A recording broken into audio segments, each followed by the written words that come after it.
instante, faça uma reflexão na sua vida. E eu vou começar uma forma diferente a ministração hoje, através com a música, com as meninas, uma encenação. E o que essa encenação vai representar dentro de você? Faça uma reflexão. Deus, muito obrigado por nós estarmos aqui. Muito obrigado pelo teu amor, pela tua fidelidade, pela tua grandeza. E também pela tua misericórdia, Senhor, porque nós não somos dignos. Senhor, como João Batista disse que viria aquele que ele não era digno nem de desatar as sandálias dos pés. Se João Batista pôde dizer isso, quanto mais nós, Senhor. Mas tu és bem-vindo neste lugar, Senhor. E o que nós desejamos muito mais é poder ter mais do Senhor nas nossas vidas. Senhor, porque nós entendemos que as demais coisas o Senhor acrescenta, Pai. É o Senhor que acrescenta, Deus. Em nome de Jesus, Pai, eu creio, Senhor. Aleluia. Eu gostaria que você olhasse no meio da igreja agora. Observe se está faltando alguém. Observe se está faltando alguém.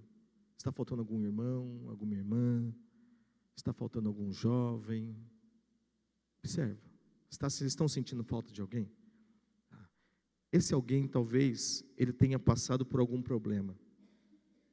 Esse alguém talvez ele tenha sido neste exato momento enganado pelo inimigo. Esse alguém talvez está sem força, está pensando em desistir.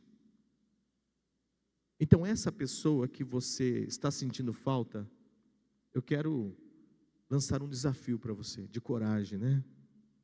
Gostaria que você nessa semana, que você apresentasse essa pessoa em oração. Apresente essa pessoa em oração. Coloque diante de Deus. Ou talvez tenha alguém aqui que você está olhando e você fala, nossa, Deus está me incomodando para orar por ela. Ore por ela. Ore por ela.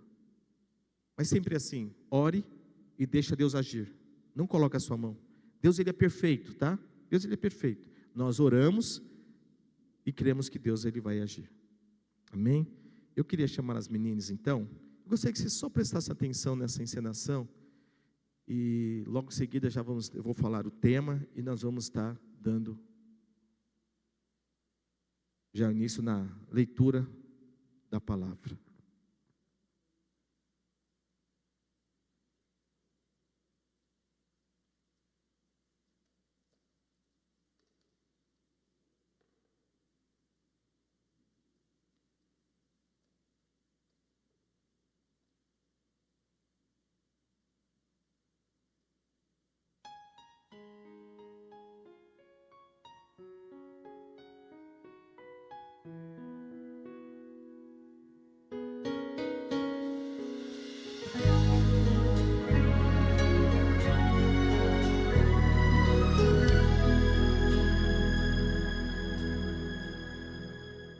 Eu sei que a caminhada é tão difícil de seguir. É tão bom estar sorrindo quando tudo vai bem. Eu quero ver tua fé quando o mundo te esquecer. Lembrarás que eu sou o teu Deus. Deixarás te levar. Vem em mim descansar. Lembrarás das promessas que eu te fiz. Quando for impossível, clamarás a mim.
se chorares, e se te machucares, lembrarás das promessas que eu te fiz. Quando for impossível, clamarás a mim. Lembrarás que sou teu pai, ou me esquecerás. Senhor, eu confio em ti. Eu confio em ti.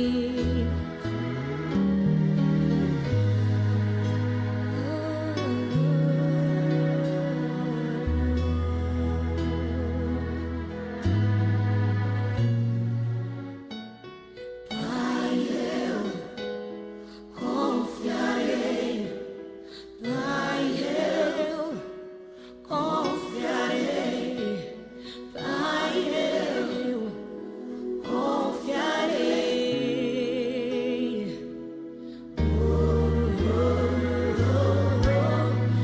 Pai, eu confiarei. Pai, eu confiarei. Pai, eu confiarei.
Obrigado, meninas.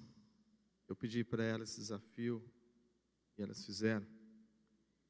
E eu queria chamar aqui a Michele e viesse uma caneta. E o Henrique também, por favor, com uma caneta. Vocês viessem até aqui. E eu quero aqui, nessa noite, tirar um tempinho aqui para nós. Nosso tempo é curto. Mas eu quero ver se eu consigo finalizar esse aqui, o texto hoje. Que nós estivéssemos tirando um tempinho com oração. Amém? Vamos fechar nossos olhos? Eu não sei o que Deus falou com você através dessa música. Mas vamos orar para nós entrarmos nessa ministração? Amém? Pai, nós te damos honra. Nós reconhecemos que o teu é o reino, o poder e a glória para todo sempre. E jamais nós vamos abrir mão, Senhor, das promessas que o Senhor tem para as nossas vidas. Perdoa, Senhor. Quando nós temos realmente o caminho, sabemos o caminho, e nós escolhemos aquilo que muitas vezes atrai nossos olhos. Assim aconteceu com Ló, preocupado com as coisas que ele tinha, as suas conquistas. Ele olhou por um lugar, mas aquele lugar era um lugar onde o Senhor já tinha decretado o teu juízo. Abraão não. Abraão escolheu para ele o lugar que onde o Senhor estivesse com ele é o lugar que ele iria. Para ele não importava o lugar, para ele importava a presença de Deus na vida dele. Por isso, Deus, no nome de Jesus, se conosco, fala nosso coração aqui hoje. Se em nosso coração há algo que enganoso, Fale conosco. Se em nosso coração, Senhor, tem algo que está nos impedindo de nós vivermos aquilo que o Senhor tem preparado para nós, nos ajude, Senhor, a vencermos esse mal, a vencermos situações que está dentro de nós, que não está fora. Pai, é o que nós te pedimos, que o Senhor nos abençoe nesse momento, nessa noite, e abençoe cada vida aqui que já foi apresentada em oração, que não puderam vir, ou que não escolheram não vir no culto nessa noite, ou que estão doentes, estão enfermos, nós não sabemos. Nós estamos aqui para julgar, Senhor. Estamos aqui para orar e pedir que o Senhor sare, que o Senhor cure. Em nome de Jesus. Amém. Glória a Deus. Tudo bem? Você está com uma caneta? Estenda suas mãos. Olha para mim. Hã? Tá doendo? Tá? Bastante. Bastante? Ixi. Segura aqui. Deixa eu ver a sua caneta. Talvez a caneta dele não vai doer. Talvez a mão dele está tão calejada que ele não vai sentir a dor. E aí, Henrique, tá doendo? Ah, Tá doendo também. tá doendo? Ok. Eu vou pedir algo para vocês. A Michele vai aqui do meu lado esquerdo. O Henrique vai aqui do lado direito. Queria que você fizesse isso que eu fiz com vocês. Permita, faça isso que eu fiz com você, faça com cada um deles. Mas por favor, vão com cuidado. Não deixe o velho homem não aparecer não. Mas até na hora que ele falar, não, tá doendo. Aí, se você sentir de um pouquinho mais, você vai um pouquinho mais. Ok? Um por um, sem pressa. O tema de hoje que nós vamos falar: coragem para perdoar. Você se considera uma pessoa corajosa? Pergunta a pessoa que está ao seu lado, fala assim: você se considera uma pessoa corajosa?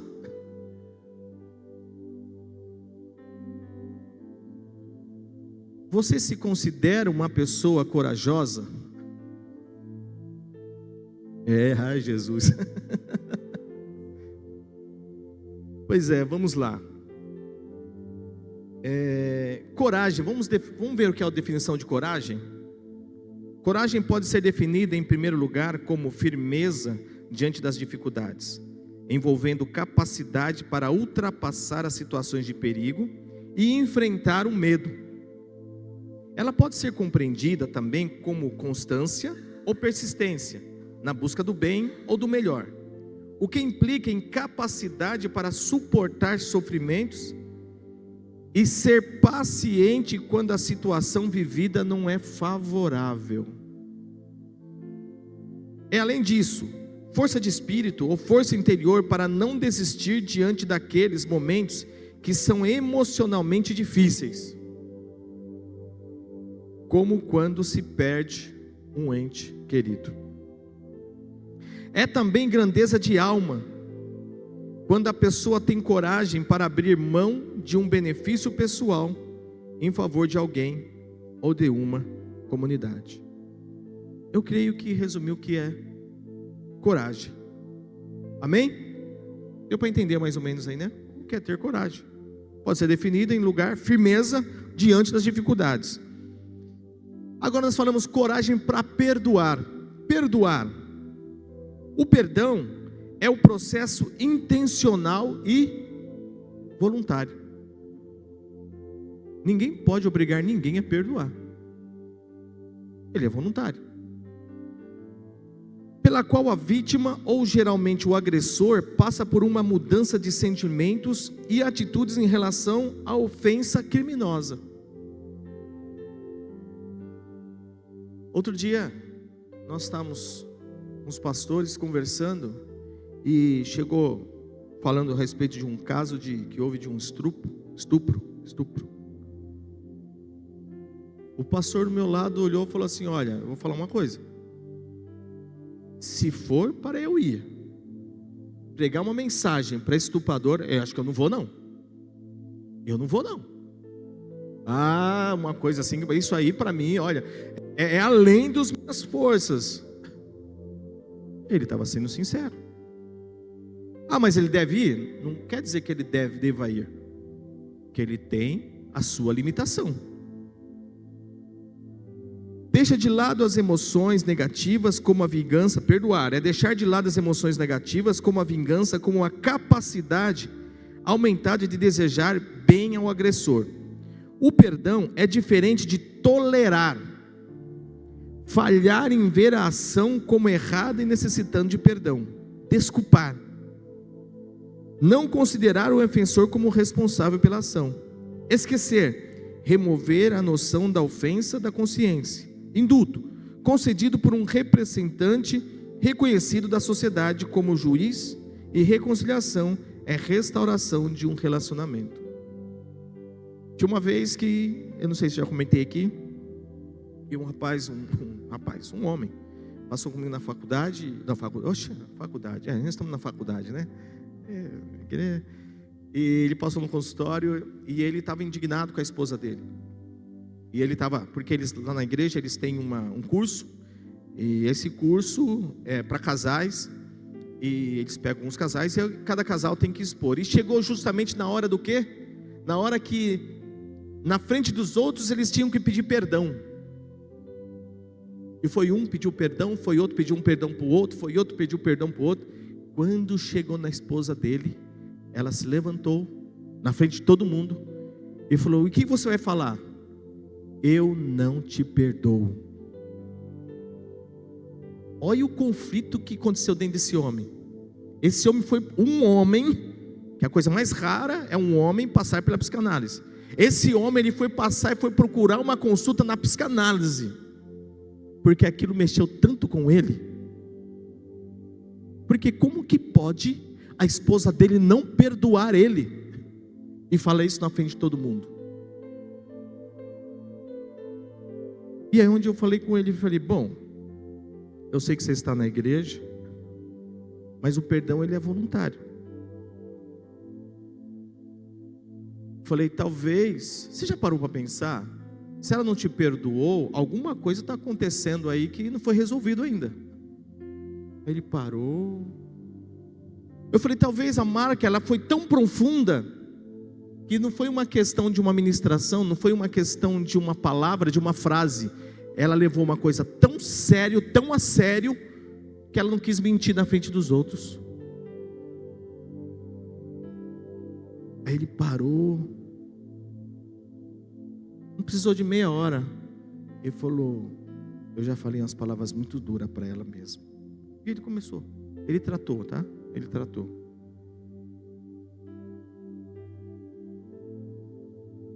Então uma das coisas que é interessante nós pensarmos, que perdão não é aquilo que você muitas vezes pensa, conforme muitas vezes as pessoas dizem. Você tem que perdoar. Sim, eu tenho que perdoar. Eu tenho que perdoar. Se Jesus me perdoou, por que eu não tenho que perdoar? Correto? Mas tem algo que nós não damos atenção.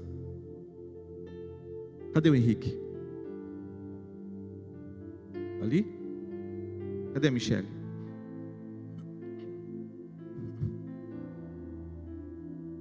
Corre aqui rapidinho. Cadê a Michele? Rapidinho. Só vou fazer vocês andar, só queimar um pouquinho as gordurinhas, mas...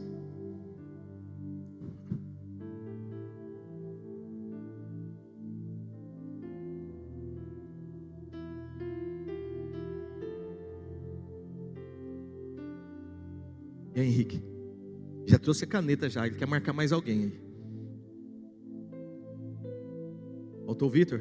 Vai lá, faz no Vitor lá.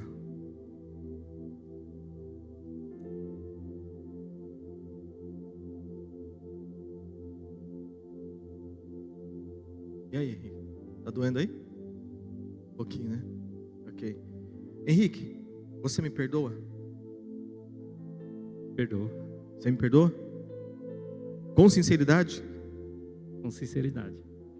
Michele, você me perdoa? Perdoo agora, mas na hora doeu.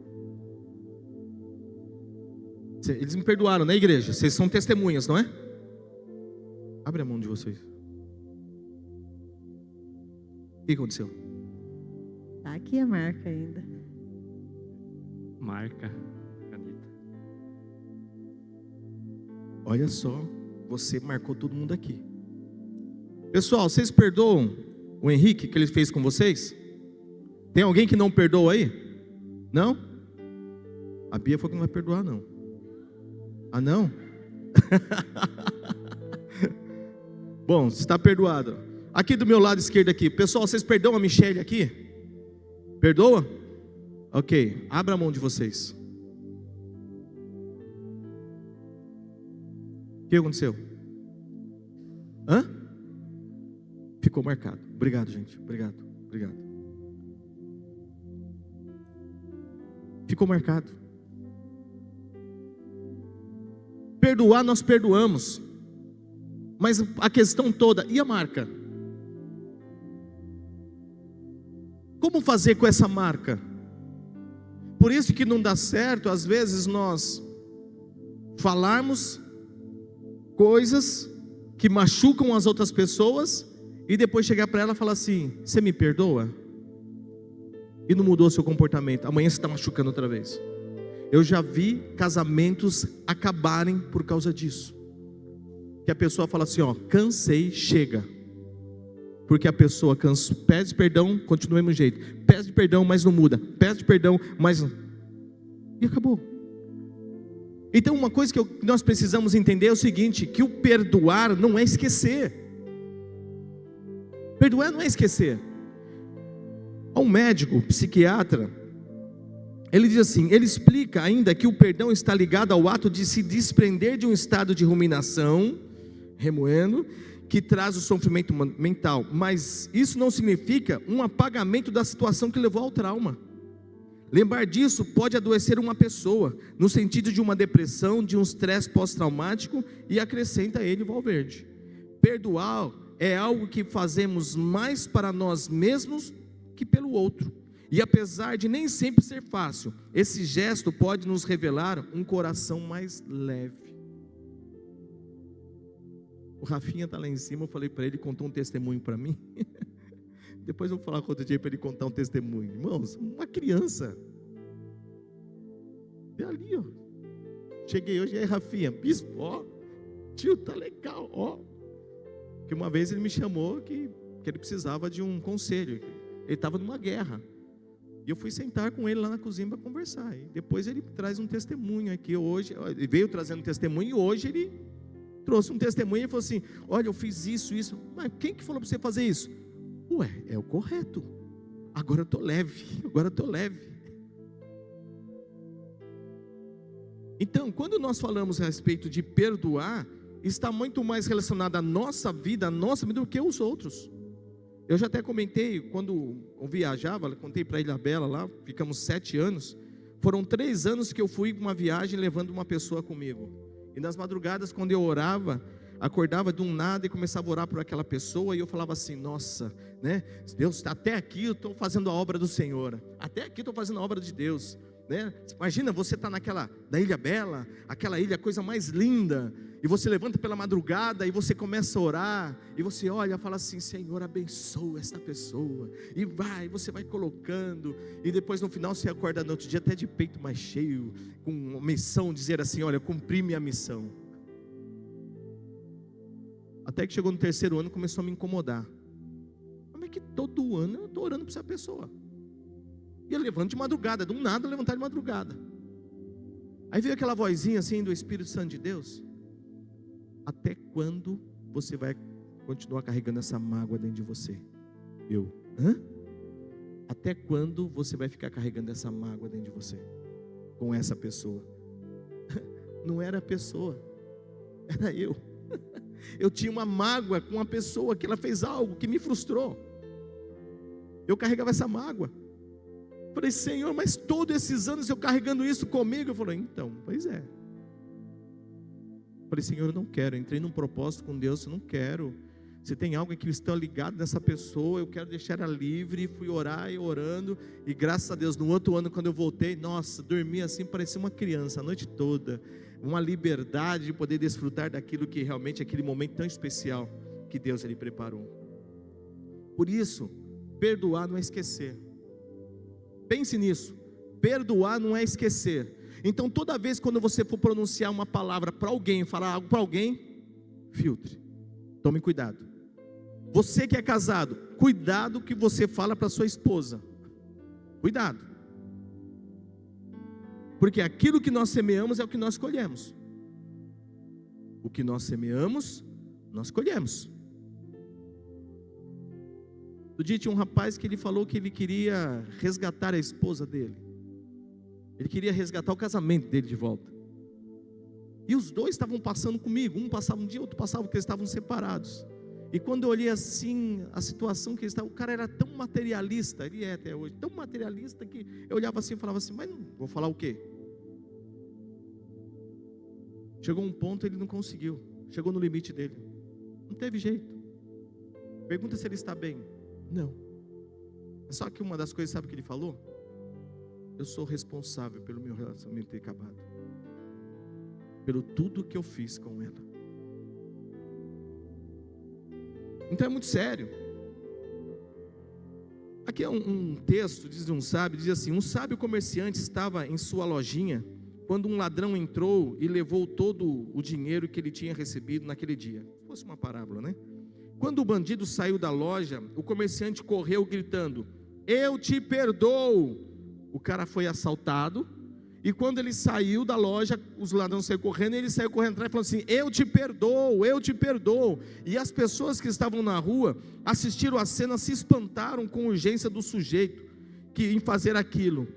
Sabe o que era? O negociante disse: não quero ficar com essa mágoa para o resto da minha vida. Perdoar, retirar essa mágoa de dentro de você é o ato de liberdade interior. Você se desprende do outro. Assim nós até lembramos do fato, mas aquilo que não nos machuca. Mas é isso. Você pode até lembrar dos fatos, mas não te machucar mais. Para perdoar é preciso olhar para dentro e correr o risco. Preste atenção. Para perdoar é preciso olhar para dentro e correr o risco de até perceber que você, o ofendido, talvez também tenha alguma responsabilidade naquele ato. Às vezes você está liberando uma pessoa do perdão que ela fez, mas você é responsável por aquilo que a pessoa fez com você. Você ora liberando a pessoa, mas é você que provocou aquela situação. Perdoar traz benefícios para a saúde física e mental, diz o estudo. Pesquisa mostra que o perdão nos ajuda a viver melhor, auxilia na redução do estresse, nervosismo, regula a pressão arterial e melhora a qualidade do sono. Estudos científicos mostram que rememorar situações é trazer à tona sentimentos e episódios emocionalmente desgastantes podem afetar a saúde. Isso porque há uma influência nos níveis de tristeza ou raiva, sentimentos que em excesso prejudicam o equilíbrio emocional. Já o ato de perdoar pode reduzir o risco de ataques cardíacos, o nível de colesterol, melhorar a qualidade do sono, além de regular os níveis de estresse, depressão e ansiedade, segundo o levantamento feito pelo John Hopkins, nos Estados Unidos. Ele tem uma faculdade, hoje o nome dele, de medicina. A grande questão é: guardaremos sempre essas situações conosco ou iremos trilhar outros caminhos a partir do perdão? Vocês percebem que é a escolha? Quer dizer, eu vou guardar essas marcas ou eu vou tratar dessas marcas que fizeram comigo? Eu vou fazer uma análise a partir de um princípio seguinte: espera aí, será que eu tenho participação nisso que está acontecendo comigo? Eu vou guardar isso ou vou começar a trilhar o caminho e começar a observar essas situações e começar a perdoar?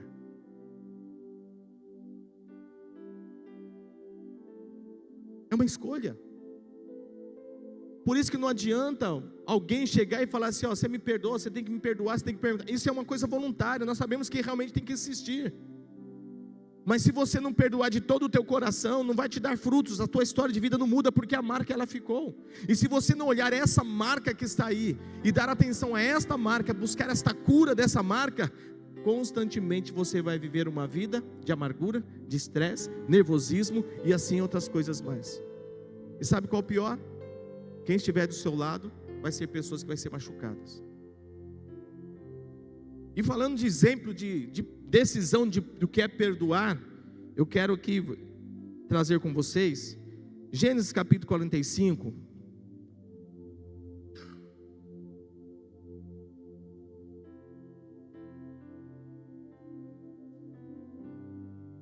Eu quero falar de uma história que é muito conhecida, ela é ministrada e muitas pessoas, pastores gostam de ministrar sobre essa história, falando sobre José. Tá? Eu vou trazer um resumo aqui, Gênesis 45, nós vamos ler aqui no final, mas eu vou resumir a história para que dê tempo. Bom, primeiro, quem foi José do Egito? Todos aqui conhecem aqui a história de José do Egito? A maioria aqui acho que conhece José do Egito, né? Então vamos lá, quem foi? José foi o 11º filho de Jacó e o primeiro com sua esposa que a mais amava, Raquel.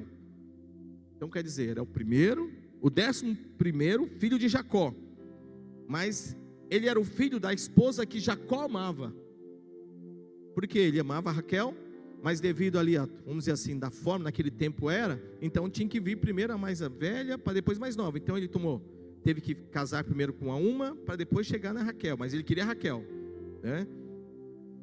E o que aconteceu? A história de José era o filho predileto. José era o filho preferido de Jacó, pois além de ser seu filho da velhice, também era o filho de Raquel. José ganhou uma túnica especial de Jacó. Então quer dizer, Jacó é o filhinho, era o filho, é o filho querido.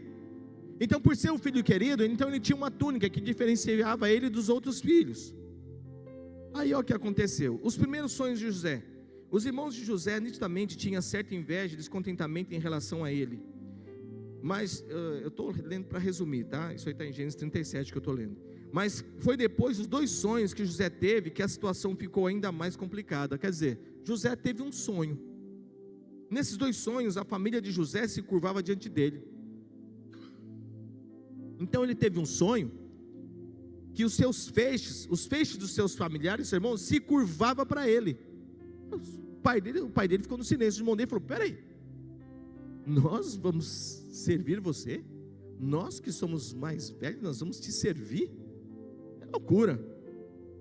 Mas só aqui que aconteceu, isso gerou dentro deles uma inveja e uma raiva. E o que aconteceu? José foi vendido pelos seus irmãos. Primeiro tentaram contra a vida dele, tentaram matá-lo, e depois jogaram ele numa cova. Certo dia José foi enviado por seu pai para encontrar seus irmãos e verificar como estava o rebanho. Porém, motivado pelo ciúme, os irmãos de José planejavam matá-lo, mas foram impedidos pelo irmão mais velho de Rubem. Então o irmão mais velho de Rubem falou: não vai matar não. Aí ele foi vendido. Então eles lançaram ele numa cova para não matar, e ao passar pelo local, uma caravana de ismaelitas, midianitas, tiveram a ideia de vendê-lo. Por fim, quando a caravana chegou ao Egito, José foi vendido pelos midianitas a Potifar, que era oficial de Faraó. Até aí tudo bem? Tudo bem, gente? Pergunto para vocês, se o José estivesse aqui hoje, ele ia falar que estava tudo bem?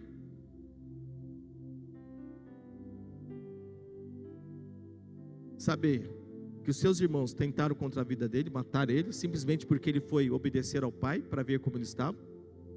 Jogaram ele dentro de uma cova, avisaram o pai, mentiram para o pai que ele estava morto, e passou uma caravana aqui dos amalequitas, ele foi vendido como escravo, venderam ele. Olha a marca. José chega na casa de Potifar. José começou a prosperar na casa de Potifar, até quando foi promovido a supervisor da casa. A esposa de Potifar começou a se interessar por José e tentou seduzi-lo, porém José era temente a Deus e rejeitou a mulher. Na última tentativa de sedução, a mulher de Potifar conseguiu ficar com a roupa de José nas mãos. Então ela aproveitou né, isso como uma ferramenta de acusação contra José. O marido acreditou na acusação feita pela esposa e mandou José para onde? Para a prisão. Bom, fico pensando, imagina se fosse eu. Primeiro, injustiçado. Trabalhei corretamente. Mais uma situação, mais uma marca na minha vida. Culpa de quem? Culpa de quem? Dos meus irmãos. Olha o que eles fizeram comigo.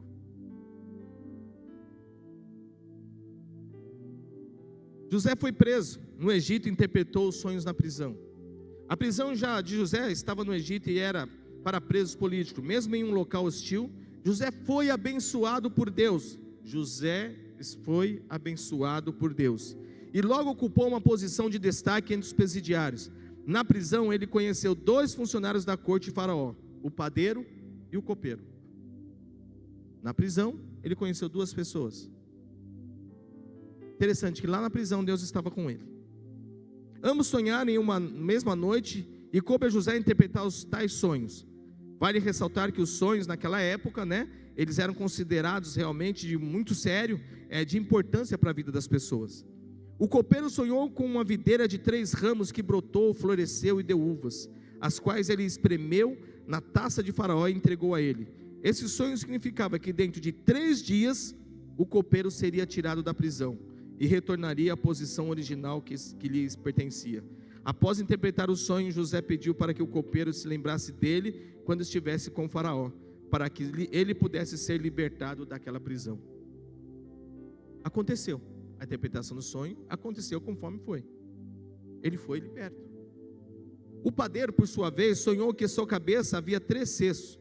No cesto de cima havia vários tipos de pães e doces que Faraó gostava, porém vinham aves e comiam da cesta que estava sobre a sua cabeça. A interpretação desse sonho era que em 3 dias Faraó tiraria a cabeça do padeiro, pendurá-lo-ia em uma árvore e as árvores comeriam a carne dele. E aconteceu. Agora José interpretou o sonho de Faraó. Passando cerca de 2 anos de interpretação do sonho de prisão, Faraó agora sonhando, nenhum dos seus magos conselheiros pôde dar a interpretação. Foi o que o copeiro lembrou de José e falou para Faraó, que mandou chamá-lo no palácio. Faraó contou a José os sonhos que havia tido. No primeiro sonho, Faraó estava à beira do rio Nilo e viu sair 7 vacas gordas que começaram a pastar. Logo depois vieram 7 vacas magras que comeram as vacas gordas. Mesmo após terem comido as vacas gordas, elas continuaram magras. Olha só. No segundo sonho, Faraó viu 7 espigas de cereal que estavam boas e cresciam no mesmo pé. Depois ele viu brotar 7 espigas secas e ruins que engoliram as 7 espigas boas. José então disse a Faraó que ambos os sonhos, na verdade, era apenas um. Esse sonho correspondia ao que Deus iria fazer. Haveria sobre a terra do Egito 7 anos de muita fartura, mas depois haveria 7 anos de fome, tão severa que fariam com que se esquecessem dos tempos de fartura. O que aconteceu? José, o governador do Egito. Além de dar a José a interpretação do sonho, Deus lhe deu também sabedoria para que ele apresentasse o plano para Faraó, a fim de que o Egito conseguisse superar os 7 anos de crise. Faraó então colocou José como segundo homem do Egito, abaixo apenas dele. José era um homem ajuizado.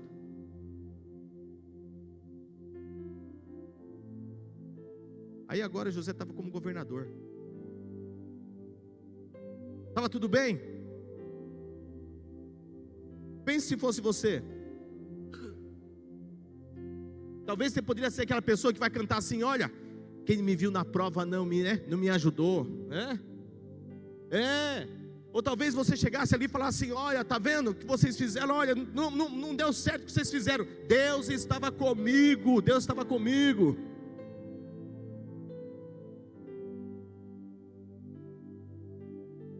Se você fizesse isso, talvez, se fosse eu, talvez faria a mesma coisa.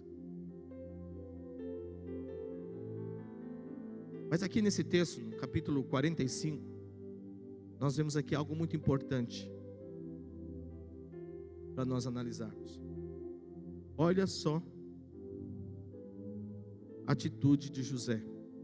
Ele era de tudo que ele passou, de todas as marcas que ele teve na sua família, das pessoas que estavam à volta dele, até o servo, até a casa de até Potifar, até dentro daquela casa, que ele era uma pessoa justa, honesta, correta, foram injustos com ele. Ele era um homem para ter marcas, revoltado. Ele era uma pessoa para querer saber de Deus, né? Como já às vezes eu passo, às vezes lá no consultório pergunto, às vezes as pessoas falam que se revolta contra Deus. Ela está no consultório. Eu pergunto para ela por que ela está se revoltada contra Deus. E ela começa a contar. Eu falei, mas antes de você ter tomado essa decisão, você orou ainda, pedindo para Deus? Eu não sei por que praticamente todos ficam no silêncio. Não sei por quê. Ninguém consegue responder. Eu falei, eu estou te entendendo o que você está falando, mas antes de você tomar essa decisão, você falou com Deus? Ou você tomou a decisão e depois você for pedir para Deus?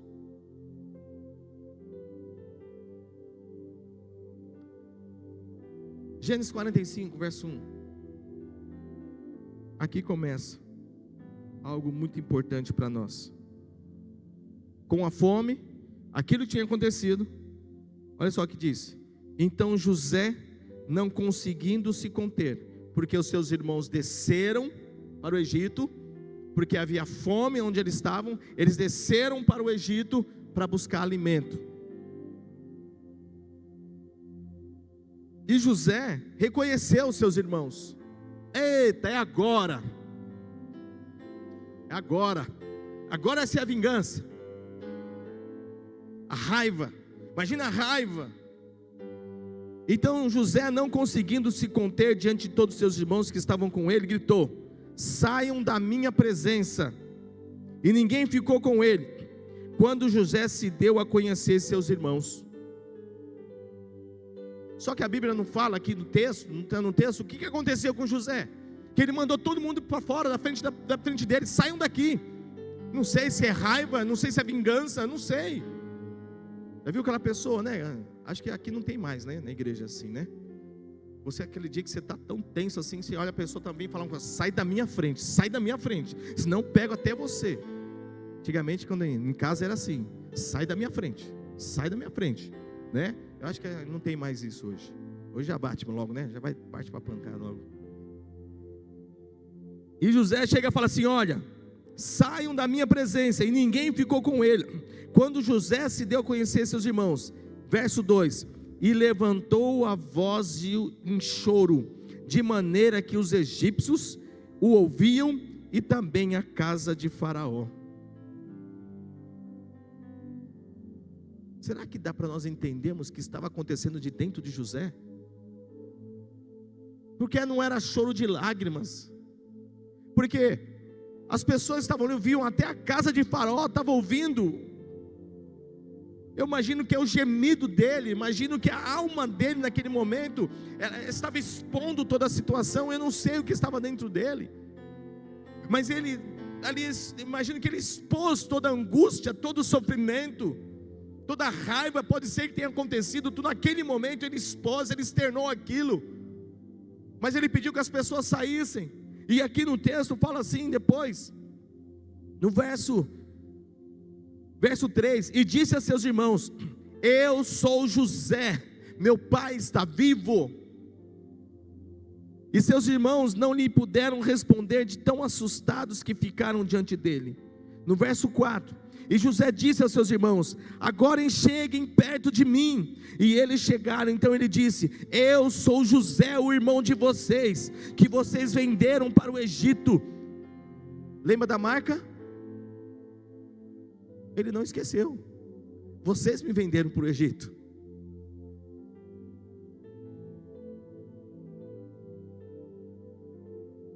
Agora, verso 5: pois não fiquem tristes nem irritados contra vocês mesmos, por terem me vendido para cá, porque foi para a preservação da vida que Deus me enviou adiante de vocês.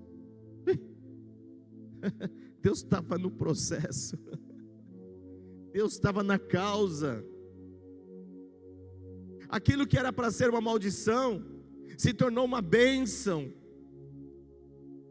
O sofrimento que ele estava passando, que era permissivo de Deus, porque Deus tinha um propósito através de tudo aquilo. E olha só, verso 6: porque já houve 2 anos de fome na terra, e ainda restam 5 anos que não haverá lavoura nem colheita. Verso 7: Deus me enviou adiante de vocês para que fosse conservado para vocês um remanescente na terra, para que a vida de vocês fosse salva por meio de um grande livramento. Assim, não foram vocês que me enviaram para cá, e sim Deus que fez de mim como um pai de Faraó, e senhor de toda a sua casa, e como governador em toda a terra do Egito. Voltem depressa para junto de meu pai e digam a ele: assim manda dizer o seu filho José: Deus me pôs por senhor em toda a terra do Egito, venha para junto de mim, não demore, o Senhor habitará na terra de Gósen, e estará perto de mim, o Senhor e os seus filhos, e os filhos de seus filhos, os seus rebanhos, e o seu gado, e tudo que lhe pertence. Ali eu sustentarei, porque ainda haverá 5 anos de fome, do contrário acabará empobrecendo o Senhor e a sua casa, e tudo que lhe pertence. E José continuou: eis que vocês mesmos estão vendo, e meu irmão Benjamim vê também, que sou eu mesmo que estou falando com vocês. Anuncie ao meu pai toda a minha glória no Egito, e tudo que vocês puderam ver. Vão depressa, tragam meu pai para cá. E lançando-se ao pescoço de seu irmão, Benjamim chorou, e abraçado com ele, Benjamim também chorou. José beijou todos os seus irmãos e chorou, abraçado com eles. Depois os seus irmãos falaram com ele. Aqui está o perdão bíblico.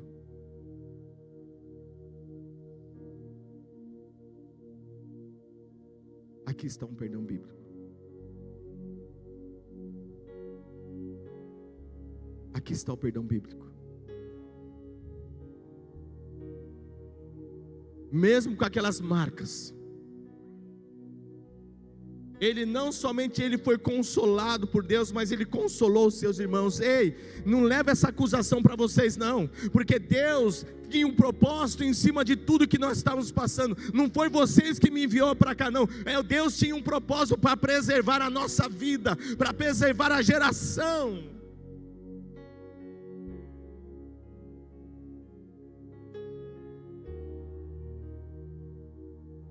Eu não sei porquê, estou dizendo aqui em nome de Jesus: expulsa essa raiva que às vezes está dentro de você. Expulsa. Porque muitas vezes Deus está permitindo situações acontecer. Sabe por quê? Porque Deus está moldando a sua vida para que outras pessoas possam te chegar. Talvez é da tua casa, talvez é da tua família, ou talvez alguém que Deus vai permitir você encontrar no futuro, e essa pessoa vai encontrar você, e você vai conseguir abraçar, chorar com ela, e dizer assim: olha, tudo que nós passamos, Deus estava no controle. Mas doeu. Mas doeu. Mas doeu.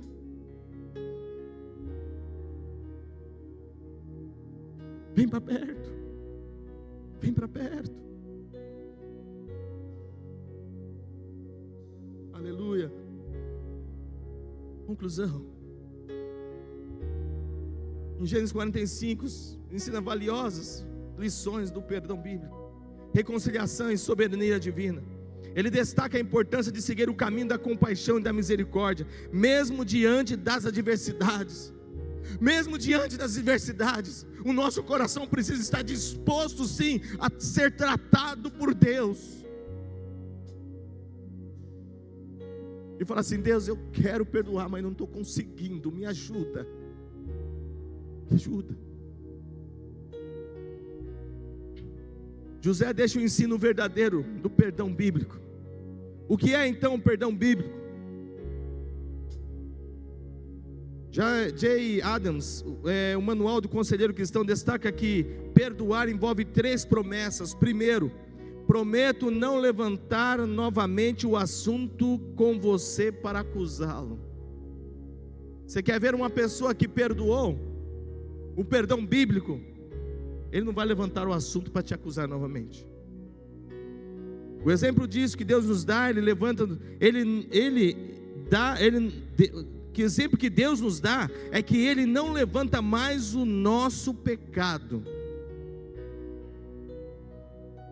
Quem recebeu um extrato aí?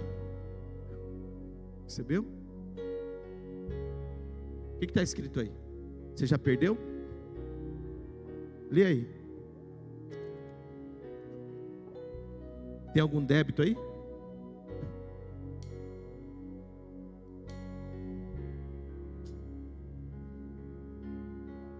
O meu aqui está tudo pago. O seu também? Morreu na cruz por você. O troco é a vida eterna. Hebreus, para confirmar, Hebreus 8:12 diz: eu lhes perdoarei as suas iniquidades e já não lembrarei dos seus pecados. Hebreus 10:17 diz: também dos seus pecados, das suas iniquidades jamais me lembrarei. Não que ele literalmente os esqueça, mas ele escolhe não trazer repetidamente à tona os pecados perdoados. Deus não traz de volta. Não me lembrarei mais. Isso é evidentemente falado da maneira dos homens, de acordo com a apreensão humana. Não pode significar literalmente que Deus esquece que as pessoas são pecadoras, mas significa que Ele as trata como se isso fosse esquecido. Seus pecados não são cobrados sobre eles e não são mais punidos do que se tivessem passado completamente da lembrança. Deus os trata com tanta bondade e os considera com sincera afeição, como se os seus pecados deixassem de ser totalmente lembrados, ou que é a mesma coisa, como se nunca tivessem pecado. Por que que nós insistimos de lembrar o pecado dos outros? Porque muitas vezes nós queremos levantar pecados que muitas vezes as pessoas no secreto delas já confessaram diante de Deus.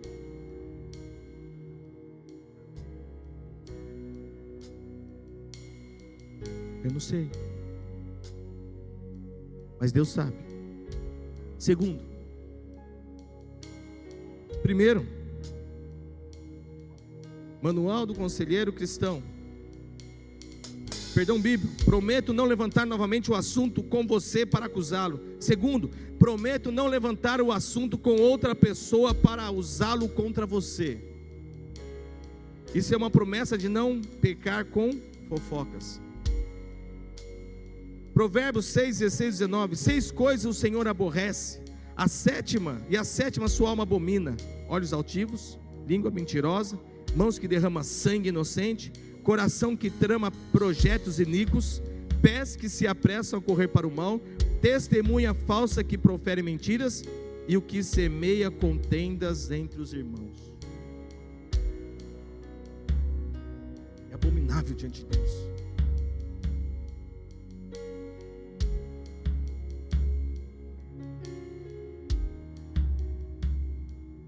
Terceiro e último: tenha seu irmão por honra. Se ele pecar, estende as mãos.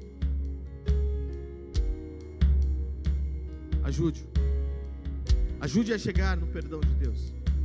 Se ele já se sente perdoado, amém.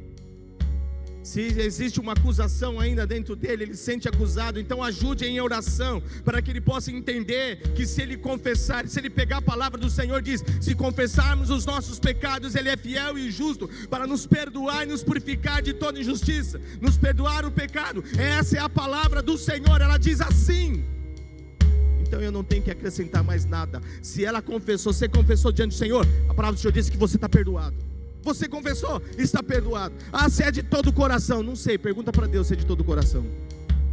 Eu não conheço o íntimo de uma pessoa, eu não sei. Ah, então, mas se ela confessou, então ela vai mudar a atitude dela a partir de hoje. Eu pergunto para você: você tem mudado, mesmo confessado? Quantas atitudes ainda que nós muitas vezes ficamos envergonhados?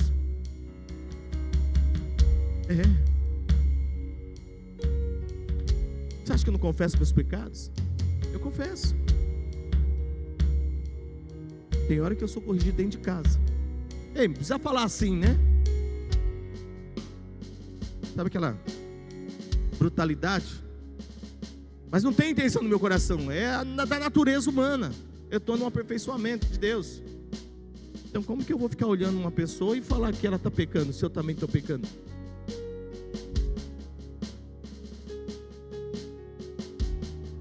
Terceiro e último: prometo não remoer o assunto em minha mente. Quando voltamos repetidamente a um assunto em nossa mente, podemos nos entregar à amargura, o que é pecado. Se eu tenho um assunto, não foi resolvido, coloca diante de Deus. Deus esclarece todas as coisas. Fique em paz. Deus vai trazer as coisas, até que aquilo que é mentira, coloque diante de Deus. Eu aprendi isso, irmãos. Eu não me preocupo que as pessoas falam de mim. Se elas falarem que está certa, talvez vai estar certa sim. Sou um ser humano. A única coisa, eu vou querer saber o seguinte: o que ela está falando. Talvez está falando assim: olha, ele está dando um mau testemunho aí fora. Não, pelo amor de Deus, quem é? O que eu estou fazendo, meu irmão? Porque eu não posso dar mau testemunho como cristão. Eu não sou perfeito, mas eu não posso. Eu não sou perfeito, mas eu quero me consertar. Não posso porque eu quero me consertar, não porque eu sou perfeito. Eu quero me consertar. O que eu fiz para essa pessoa? Tem alguma coisa que eu fiz?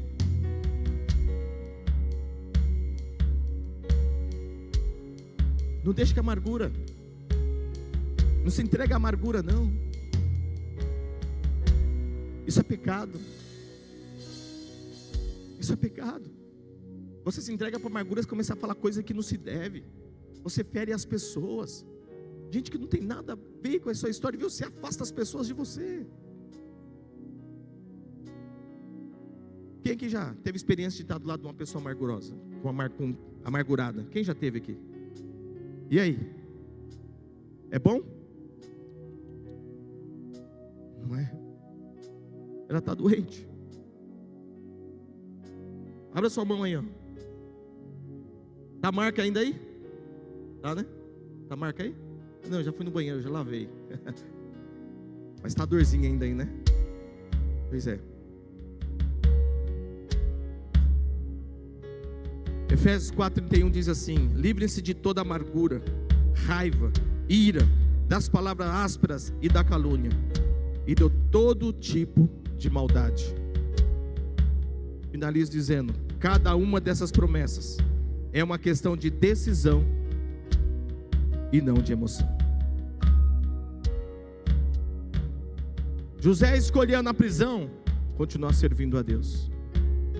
José, no momento difícil da sua vida, da mentira a respeito dele, ele continuou escolhendo, servindo a Deus. Imagina se ele fosse para a emoção, jogava tudo para o alto. Não quero mais saber de mais nada. Eu não quero saber nem desse povo. Eu não quero nem saber mais de Deus. Eu não quero.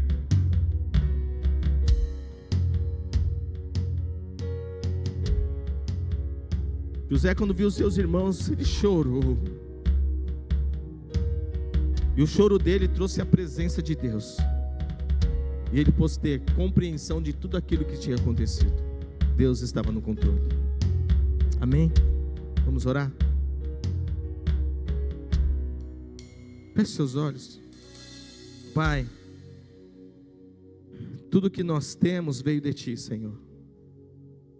Até mesmo essa liberdade que temos de poder, Senhor, adorar, porque antigamente nós não tínhamos essa liberdade de poder falar, de poder ter um relacionamento com o Senhor, nós não tínhamos.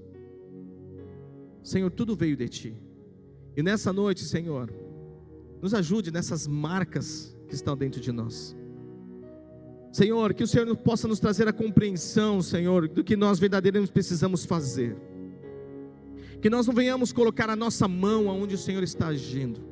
Que nós não venhamos, ó Pai, querer ser o Senhor da causa, sendo que o Senhor está no controle de situações e o Senhor está agindo.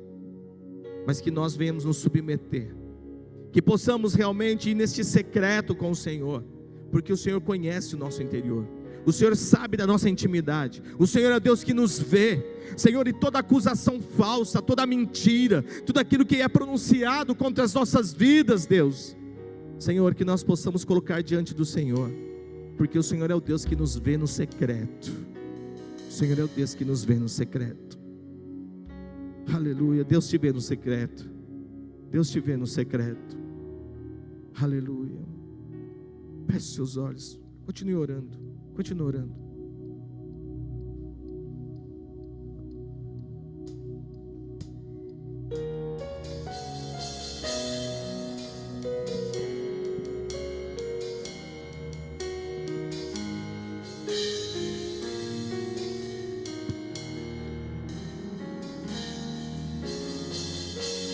Minha trajetória é marcada por conquistas. Minha arma foi a fé. Deixa você na liberdade, no Espírito. Deixa Deus falar no seu coração. Minha esperança. Se você quiser dobrar o teu joelho, falar, esse é o momento. Regada por lembranças. Se existem marcas, coloque essas marcas Não levou. diante de Deus. Mas parece que o furacão me alcançou. Deus, eu não pude imaginar. Perdi meu chão. Olha como chora o meu coração.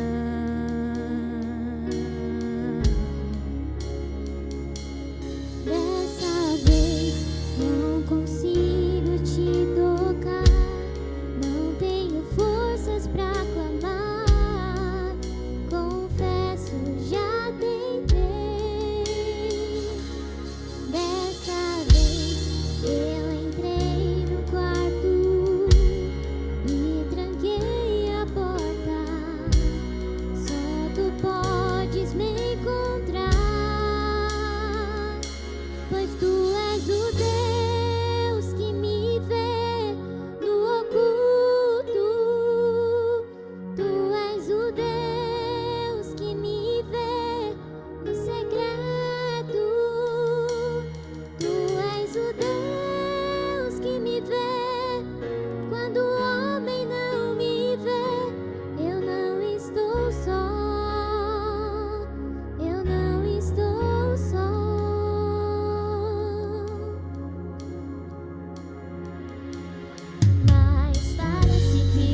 Senhor sabe da verdade que está dentro de nós.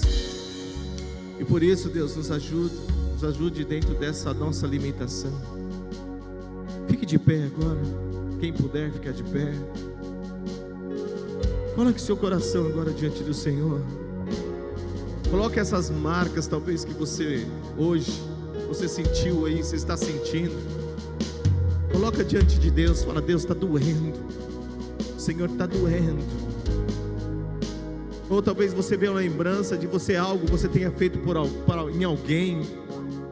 Fale com Deus: Senhor, foi eu que fiz, mas me ajuda, eu não quero mais. Eu não quero mais, eu quero ser livre. Eu quero sair curado. Eu quero ser curado. Fale com Deus. Senhor, nós confiamos em Ti, Deus. Por isso nessa noite, Deus, nós consagramos todo o nosso ser ao Senhor. Nós pedimos, Senhor, que o Senhor venha realmente com o Teu bálsamo, Senhor. Que o Senhor venha com a Tua cura, porque o Senhor é o Deus que nos sara. Senhor, que nós não venhamos ficar, Senhor, desapercebidos, Deus, de muitas situações, de palavras, Senhor, que muitas vezes, Pai, acabamos ferindo os outros. Mas que o nosso coração esteja livre, Deus, para nós, Senhor, podermos realmente falar do Teu amor, da Tua fidelidade, Deus. Que a verdade não é aquilo que está na nossa boca, mas que a verdade seja aquilo que está dentro de nós, o nosso coração. Que nós não venhamos, Senhor, permitir vivermos de aparência, mas que possamos, ó Pai, estar na Tua presença, Senhor, Pai, assim como muitos, ó Deus, nus na Tua presença, Deus. Que não queremos, Senhor, ocultar algo de Ti, porque o Senhor sabe daquilo que se acontece conosco. E que possamos, Senhor, ter assim como José esse perdão bíblico, Senhor. Que não vão ficarmos remoendo, não, Pai, o que fizeram em nós. E nem vamos, Pai, permitir, Deus, que, Pai amado, situações que muitas vezes participamos, venhamos semear, Deus, mas que o nosso coração, Pai, naquele que nós decidimos a perdoar, que se encontra em paz. Deus, nos ajuda, Senhor, nesse desafio, pela nossa velha homem, nossa velha, Senhor, natureza. Nessa noite eu creio, e eu declaro, Senhor, a Tua bênção sobre o Teu povo, sobre a Tua igreja. Que eles vão sair daqui nessa noite, Pai, com a Tua palavra no coração, para poder ruminar, para poder pensar, para poder orarem, Senhor. E também tomar a decisão, Senhor, de perdoar naquilo que eles foram ofendidos, Pai. Em nome de Jesus eu creio. Que a bênção do Senhor esteja sobre todos, Senhor, sobre cada família, sobre cada coração nessa noite. Em nome de Jesus. Estenda as suas mãos. Aleluia. E o amor de Deus, e a graça do nosso Senhor e Salvador Jesus Cristo, que as doces consolações do Espírito Santo seja com todos. E a igreja diz: Deus te abençoe. Vai na paz do Senhor Jesus. Dê um abraço a essa pessoa aí que está ao seu lado. Se você quer aproveitar e pedir perdão, fala: me perdoa. Fala: me ajuda, meu irmão. Fala: me ajuda.